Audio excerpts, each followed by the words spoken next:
දැන් ඔයාගේ ප්‍රශ්න කියන්න බලන්න මට ඇහෙන්නේ. මම දක්වපු අත්දැකීම තමයි දැන් විශ්වය අත්දැකීම තමයි ප්‍රශ්නේ වෙන්නේ. ඔව්. දැන් විශ්වයට මොනවා වුණත් එක සමාන වටිනාකමක් තමයි තියෙන්නේ. මේ ලෝකේ තියෙන හොඳම මැණික් ගල කියමුකෝ. ඔව්. මැණික් ගලයි මේ අපි හිතමු මේ අසුචි කොට. ඔව්. ওই දෙක විශ්වයට සමානයි. ඔව්.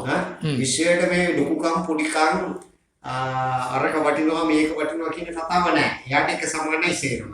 ඔව්. එතකොට හරියට නිකන් මුහුදත් ඒ වගේනේ. මුහුදට මොන වතුර ගිහිල්ලා වැටුණත් අන්තිමට ලුණු රස වෙනවා. එයාට ඒ සේරම එකයි. ඔව්. ඒ වගේ තමන් විශ්වය වුණාට පස්සේ තමන්ටත් මේ ලොකුකම් පොඩිකම් සේරම නැති වෙලා යනවා. තමන් විශ්වනා කියලා ඔයා කියන්නේ තමන්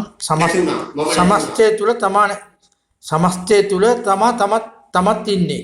සමස්තය මම සමස්තයමයි කියලා තැනට සමස්තයමයි. එතකොට එතන මම එනවා සමස්තයම. ඒක හරි. ඔව්. අයිත් දෘෂ්ටියකට යන්නේ. ඔව්. හරිද? ඔව්. මේ දැන් උතන්ට ගියාට පස්සේ දැන් ලෝකේ තියෙන හොඳම වැඩේ එකයි අපි හිතමු අම්මෝ මරනවා කියලා අනන්තරේ පාප කර්මයක්. ඒ පාප කර්මය කරන එකේ අපි කාට හරි දානයක් දෙන එකේ වටිනාකම් දෙක නැති කියලා යනවා හිතේ. ඒ දෙකත් සමාන වෙනවා. එතකොට ඔහොම ගියාට පස්සේ හොඳ නෑ නරක නෑ සැප නෑ දුක නෑ තිබුණත් එකයි නැතත් එකයි ඕන වැරදි වැඩක් කරන්නත් පුළුවන් ඕන හොඳ වැඩක් කරන්නත් පුළුවන් කියන තැනකට ගියාට පස්සේ ගුරුතුමා මේ ලෞකික සමාජයේ ජීවත් වෙන්න බෑනේ. එයා සම්පූර්ණයෙන්ම එයාට හොඳ කිව්වත් එකයි නරක දේ එයාට හොඳට පේන්නේ. හොඳ දේත් හොඳට පේන්නේ. හොඳ දේ නරකට පේනවා නරක දේ නරකට පේනවා. අන්තිමට බලනවා මේ මිනිස්සුන්ට පේන විදියකුත් නැහැ. දැන් මෙතනට කියන පස්සේ පොඩි නරුම ගතියක් එනවනේ. ඔව්. දැන් උතන හිරුණා. උතන දැන් මම කල්පනා කරලා දැන් කවුරු හරි කියනවා අන්න අරු ගන්නවා. හොඳයි කියලා. දැන් කිව්වට මට ගා. දැන් කියනවා මම අද අපේ තාත්තව මරනවා කවුරු හරි. කවුරු නවකරුගේ මම අද දාන්නත් දෙනවා. ඒකත් හොඳයි. අම්මලා ගානවා පොල්ලේ. ඒකත් හොඳයි. දෙකම එකයි. ඊට පස්සේ එතනට ගියේ. හරි. ගුරුතුමා බුද්ධත්වයේ කියමුකෝ. එයා බුදු කමන්නේ. අර අසුචිකේ පංගෙක් කියනවා. ඒකත් ඒ වගේ ඒ කියන්නේ මෙහෙමයි. දැන් හරි මට තේරෙනවා කියන එක. දැන් ඔයා කියන ඔය ප්‍රශ්නේ තමයි මේ ලෝකේ අද තියෙන ප්‍රධාන දැක්ම. ඕකට තමයි උච්ඡේදවාදී කියලා බුදුන්ගේ කාලේ නම. ඒ උච්ඡේදවාදී දෘෂ්ටිය තමයි මාක්ස්වාදයේ තියෙන්නේ. භෞතිකවාදයේ තියෙන්නේ ওই දෘෂ්ටියම තමයි. නම් විතරයි වෙනස් වෙලා තියෙන්නේ. ඒ කියන්නේ මේ ඉපදිච්ච අපි මරුණාම ඉවරයි වෙනවා. මිනිස්සුන්ට ගත්තාම සත්තුත් එහෙමයි. ඉපදෙනවා මම ගස්කොළනුත් එහෙමයි. ඇති වෙනව නැති වෙනවා. එතකොට ඒක පාර්ශ්විකව එහෙම ඇති වෙන හැම දෙයක්ම නැති වෙනවා. මේ සියල්ල අනිත්‍යයි. ශුන්‍යයි. මේ ඔක්කොම එකයි. ඒ වාගේ තැනකට හිතක්පත් වුණාට පස්සේ ඒ හිත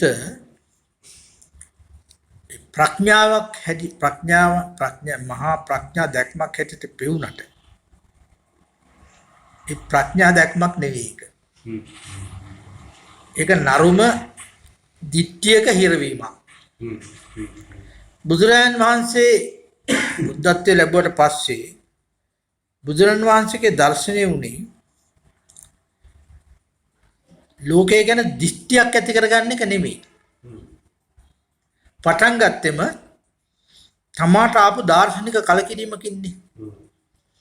ඒ කියන්නේ කොච්චර පිය රජු හංගලා තියන්න හැදුවත් මිනිස්සු නාකි වෙන බව, මැරෙන බව, ලෙඩ දුක් හැදෙන බව දැක්කට පස්සේ බුදුහාමුදුරන්ට හිතුනේ මම මෙච්චර හොඳට සැප වින්දා මාත් නාකි වෙනවා.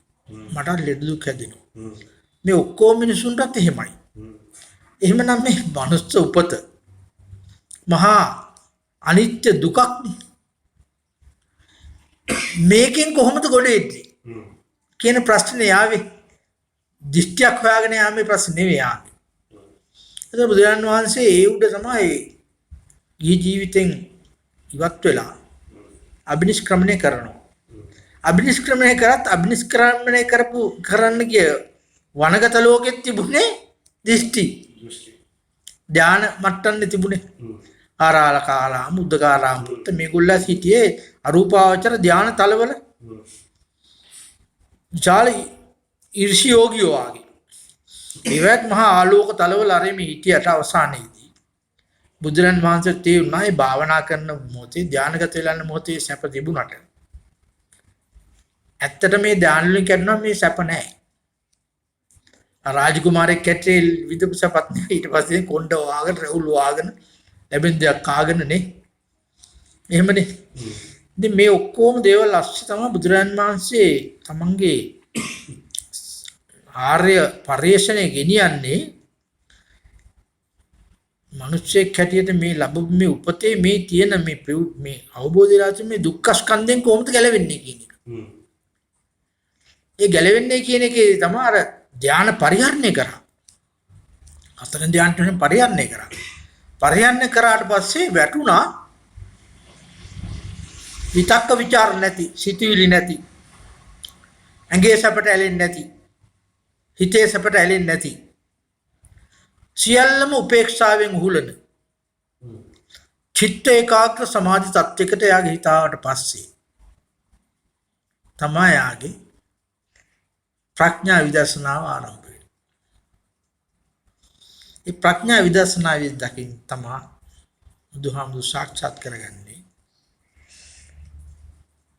මේ සියලු දුක්ඛ ස්කන්ධයන්ගේ උපතෙන් ආරම්භ වෙන්නේ භවයක ඉපදීමෙන්.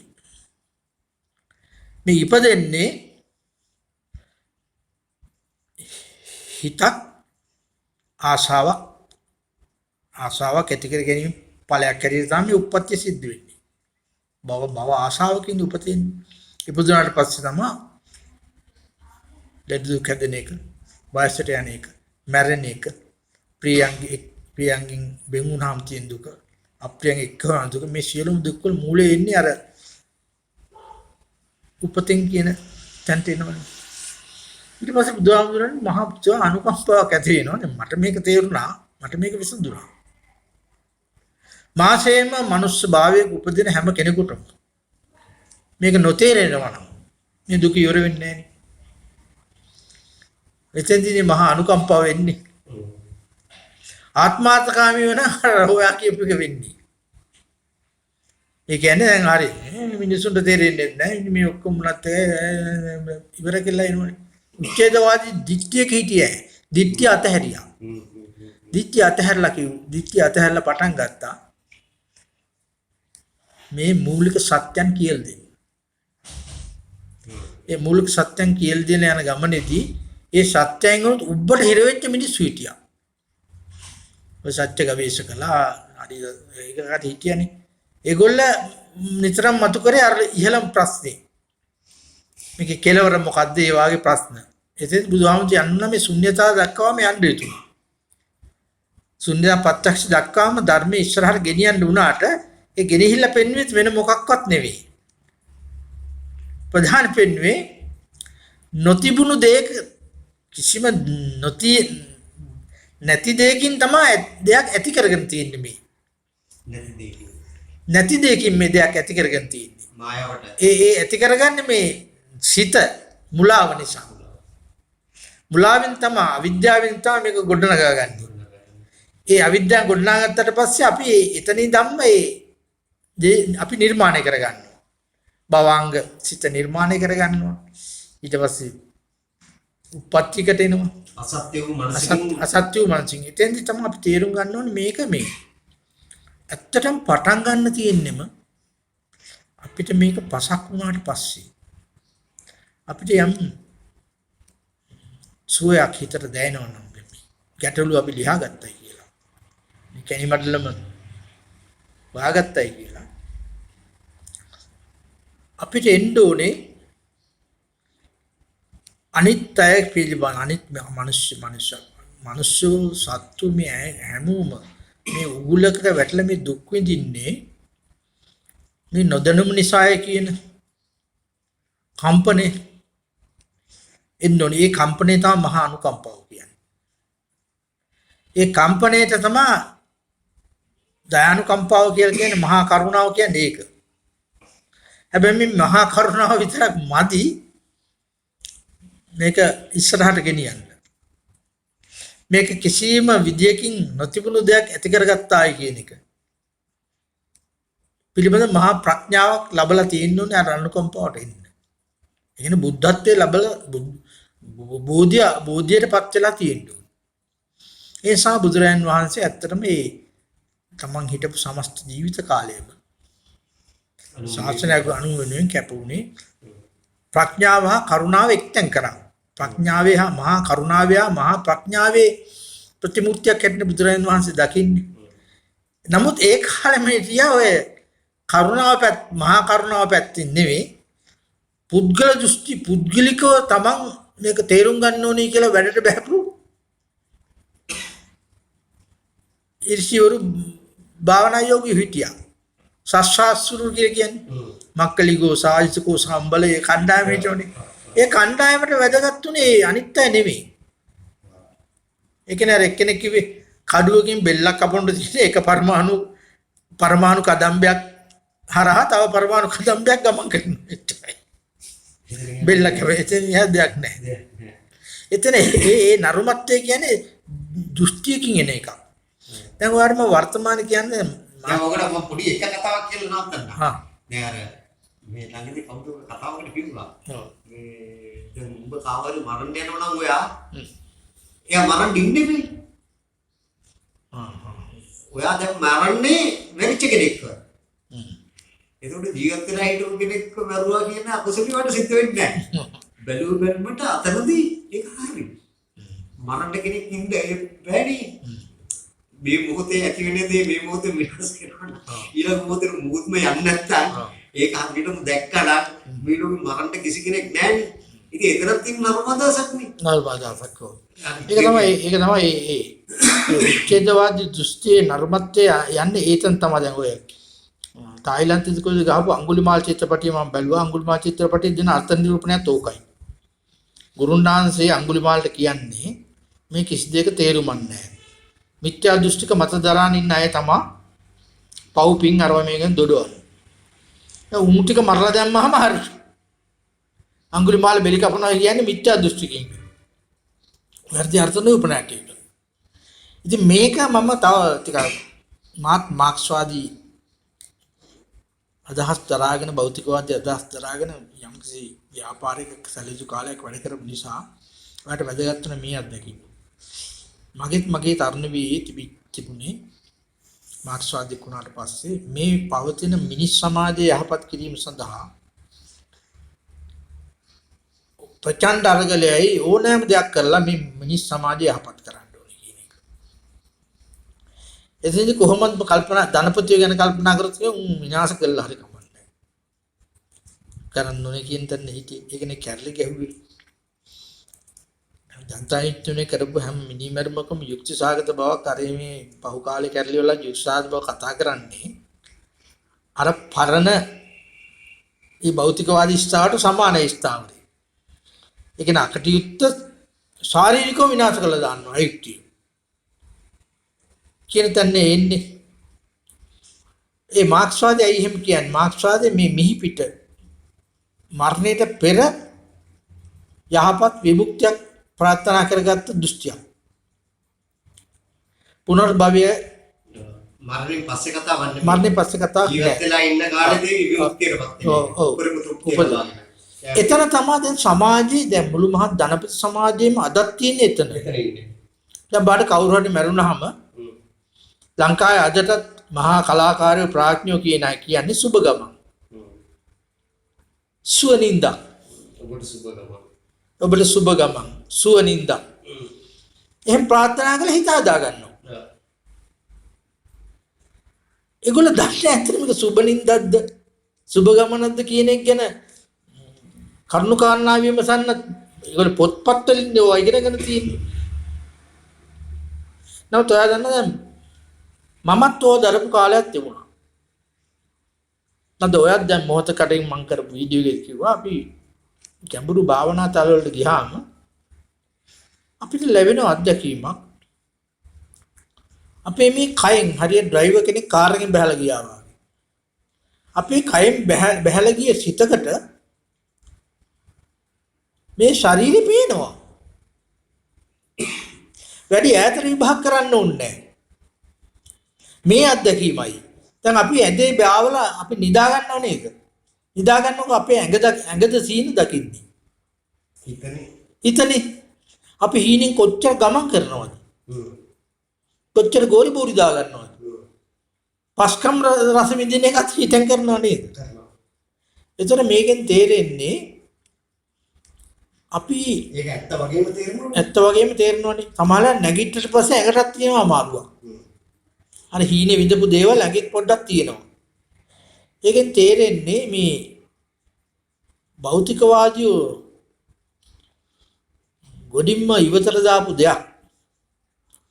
මේ විඥානය සහ මේ ශරීරය කියන දෙක ඒකාබද්ධ තිබුණාට මේ දෙකට දෙවිදියක අත්දැකීම් තියෙනවා. මම දැන් මොහොතකට කලින් වාර කිව්වනේ මට තියෙන ලෙඩ රෝග. මම ඒක කියලා කියන්නේ මේ ලෙඩ තියෙන්නේ මේ ඇඟට, ශරීරෙට. මගේ හිතේ කිසි ලෙඩක් නැහැ. මම දන්නවා මේ ඉපදුනාට පස්සේ මේ ලෙඩ තියෙනවා, මම වයසට යනවා, ලෙඩ දුක් හැදෙනවා නේ. මේ ඔක්කොම තියෙනවා. ඒක ප්‍රශ්නයක් නෙවෙයි. කයට අයිති දේ. බුදුරන් වහන්සේ පැහැදිලිව දේශනා කළා තියෙනවා. උපතත් එක තමයි මේ සියලුම දුක්ඛ ස්කන්ධ එන්නේ කියන එක. දැන් ඉස්පිරිතාල හදාගෙන යන්ත්‍ර සූත්‍ර හදාගෙන අලුත් බෙහෙත් හදාගෙන කියනවා නම් මේක සේව් කරගන්න පුළුවන් වෙයි කියලා. නැද්ද? වයසට යන ඒවටත් ඔය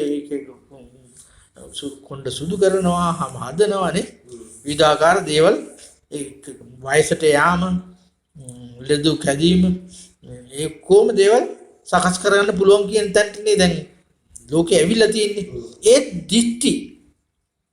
ඒ දෘෂ්ටි වලින් හිත මුදවගත්ත ගමන් මේ කයේ අනිත්‍ය දුක්ඛ අනාත්ම තත්ත්ව පසක් වෙනවා. ඒ පසක් වෙලා මේ හැම මොහොතකම අපි මේ ජීවත් වෙන හැම මොහොතකම මේක වේගෙන් හරියට ඇවිලෙන පන්දමක් වගේ, ඇවිලෙන පන්දමක් කරන් දුවනවා වගේ අපි හැම මොහොතකම මේ ගෙවි විනාශ වෙවි තියෙන්නේ. එක මොහොතකින් සම්පූර්ණයෙන් මේක එක්ක කඩාගෙන වැටෙනවා. එහෙම නැත්නම් මේක ඉවර වෙනවා. ඊට පස්සේ මේක දවහලු කරනවා, නැත්නම් පසකට දානවා, අනිත් දෝතුන් එක මිශ්‍ර වෙන්න හදනවා. නමුත් කයක් හැටියට විශ්ච ගන්න බැරි විඥානයක් සැරිසරන මතක ධාරාව සැරිසරන. ඒ කියන්නේ ඒක කලින් තිබිච්ච එකම තව විදියට තියෙනවා කියන එක නෙවෙයි. නෑ මේකමයි. මම ඒක දැක්කනේ අතනදී. ඉවත් එකේදී. ඔව් ඒ විඥාන ධාරාවේ ගමන් මාර්ගය ඇතුළේදී එක භවයක අපි රැස් කරන කුසල අකුසල ඒ විඥාන ධාරාවේ කොච්චර තදින් සටහන් වෙනවද කියලා කිව්වොත් ඊට අනුකූල වූ පුනර්භවයකට රූපයක් හදාගන්නවා. අපි ගමන් කරනවා. රූපයකට යනවා. එතන මෙන්න මේ සත්‍ය ඒ කියන්නේ මේ සංසාර උගුල අවසන් කරන්න නම් මේක හොඳට පැහැදිලි කරගත්ත දෘෂ්ටියක් නේ. හොඳට පැහැදිලි ගත්ත ධර්ම අවබෝධයකට එන්න ඕනේ කියන එක තමයි බෞද්ධ දර්ශනේ. ඔබේ වැදගත්ම දේ තමයි අර ඇත්තටම නැති දෙයක් තමයි මේ හදාගෙන තියෙන්නේ. අසත්‍ය වූ මනසකින් හදාගත්ත සත්‍ය වූ මනස. සත්‍ය වූ මනස. ඒකට සත්‍ය වූ මනස කවදාකවත් අසත්‍යයි තමයි. ඔව් අසත්‍යයි. ඔව්. මනස කියන්නේ අසත්‍යයක්. අසත්‍යයි. චිත. ඒකෝට අසත්‍ය වූ මනසකින් අසත්‍ය වූ සිතකින් හැදිච්ච නැති සිතකින් හදන හැම දෙයක්ම ඒක එහෙමනම් මේක මෙහෙමනම් ඒක එහෙම නෙමෙයි නම් මේක මෙහෙම නෙමෙයි නම් ඒ සේරම අසත්‍යෙම තමයි. දැන් මේ අපි කතා කරන මොහොතේදී අපිට පසක් වෙනකොට මේ අසත්‍ය සිත අචිත්තයෙන් අසත්‍ය සිත ඉංග්‍රීසියෙන් මනස කියලා කියන්නේ අසත්‍ය චිත්තයෙන් අසත්‍ය චිත්තය සත්‍ය ලෙසගෙන අසත්‍ය දෙයක් සත්‍ය හැටියට නිර්මාණය කරගත්ත තැන ඉඳගෙන එතන අවිද්‍යාව. ඒ අවිද්‍යාව තමයි මේ සංසාර උගුල පවත්වාගෙන යන්නේ. ඒ අවිද්‍යාව හිත මිදුණු සැනින් අවිද්‍යාවෙන් හිත මිදුණු සැනෙන්ම මේක තවදුරටත් පවතින්නේ පවතින්නේ නැහැ. නමුත් බෝධිසත්ව මාර්ගයේදී මහා බෝධිසත්වයෙකුට මේක පසක් වුණාට පස්සේ එතන මහා කරුණාවේ ප්‍රභවය මං කියන්නේ. මේක පසක් වුණාට පස්සේ බෝධිසත්වයාට හිතෙන්නේ නිවන් දකින්න. මෙතනින්ම මං අහෝසි කරගන්නවා කියන එක. බෝධිසත්ව කල්පනා ගානේ අන්න ඇයට මේක ඇත්තටම පසක් කරවීම සඳහා මම මේ අසත්‍ය උදේ සැරිසරන්න උනත් ලෑස්ති කියන තැන දැනකට සැරසන්නේ. සැරිසරන්න. ඒක නිකමට නිකන් හිතන්න ඇත්තන මේ පුනර්භවයක් කියන්නේ ඇත්තටම සැපක් නෙවෙයිනේ. නෑ. දැන් ගෑණියෙක් මිනිහෙක් එකතු වුණාම පස්සේ ඇති වෙන ඒ කලේ කලලයට මේ යම්කිසි ගර්භාෂය ඇතුළට රිංගලා මේ ඒ එක්තරා ආකාරයකට දැනම දුකකට වැටෙන්නේ. අමු දුකකනේ ඉන්නේ. ඒ දුකේ ඉඳලා එළියට ඇවිල්ලා ආයෙත් සැපත් විඳින්නේ. අර චතුරාර්ය සත්‍ය විස්තර කරපු ඔක්කොම විඳිනවනේ පාර. ලෙඩ දුක් හැදෙනවා. වයසට යනවා. නැද්ද? හැබැයි ඒ වෙනකොට මේ පුනර්භවයට ආපු කෙනා උප්පත්ති ඉඳගෙන තමයි ගැබේ ඉඳගෙන ඉඳන්. විදර්ශනාවක් තියෙන යාට මේකේ තියෙන අනිත්‍ය දුක්ඛ අනාත්ම ගැන. එයායි මහා සත්‍ය බෝසත්ත්වෙක් උපදින්නෙම පස්කම් සැප විඳින මායාවේ සැරිසරන්න නෙවෙයි.